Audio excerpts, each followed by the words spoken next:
The table object can have multiple columns of different types, each one of which can be considered as an object inside the main table. It is found in the Input toolbox, but like other objects it can also be placed in the Common toolbox. When a new table is dragged onto a page, it will contain by default 2 text input columns. To select the table, simply click anywhere inside the object except for in the header of an individual column. If you can see the table properties in the right-hand panel, then you know you have selected the table object. To select an individual column, double-click on the column in the Table Properties panel, or click in that column's header in the table object. You will see that the right-hand Properties panel will then show the properties for that column.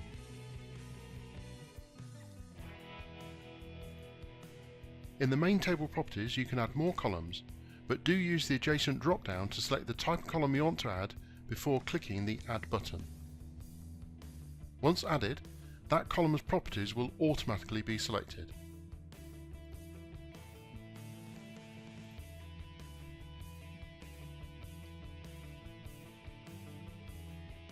Back in the main table properties, you can modify an existing column type by clicking in the type area for that column and selecting a different column type.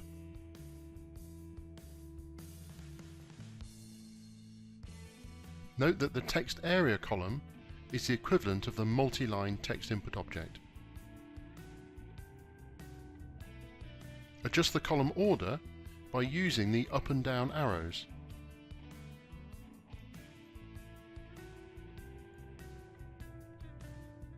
Delete a column by clicking the Delete button. If you want to fit all the columns evenly into the table, use the Fit Columns Evenly button. There are a number of other options also available in the table object properties.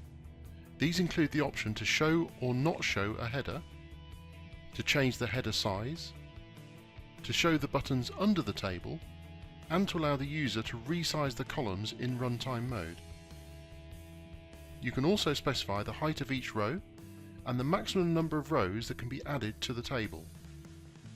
The buttons under the table would normally be used to manually add or delete rows from the table, but this can also be done dynamically using behaviours, so removing the buttons can sometimes be a useful option.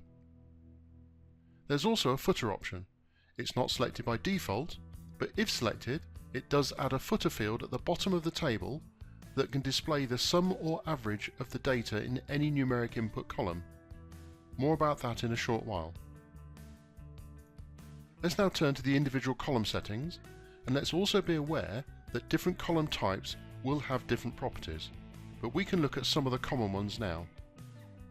Remember that to select a column, you can click in the column header in the table.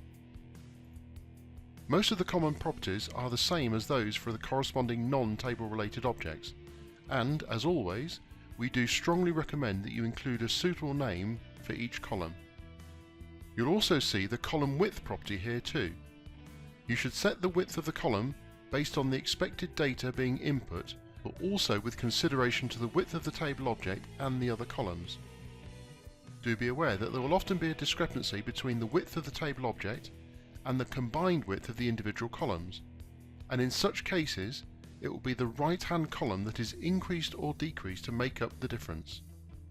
Also be aware that a table may have many more rows than can be physically displayed to the user, and in such cases a vertical scroll bar will be appended to the right-hand edge of the table, and that will also reduce the right-hand column width accordingly.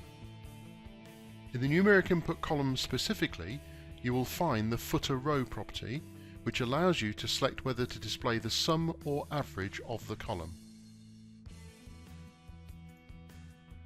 Although behaviour is outside the scope of this tutorial, please do be aware that the table object has several behaviour events available to use, as does each column too.